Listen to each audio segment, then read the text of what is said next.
Welcome back to my channel, and this is Clown Air, and welcome to Mualboal, City of Cebu. So for today's video guys, so we're preparing for our food later. So this is Jonard, my pretty friend, and Ryan. Thank you so much. Thank you so much, Ryan and Jonard. Okay. So early summer treat din siya guys, early summer before summer starts on March or April rather. Okay.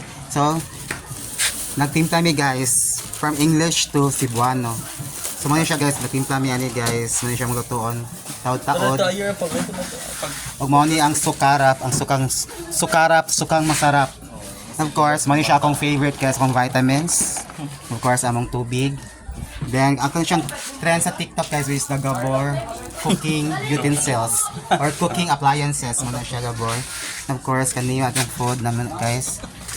Belly ni siya guys, din siya kuan, siya abaga belly. Okay. And thank you so much for watching my video. And shout out sa mga tendera diri.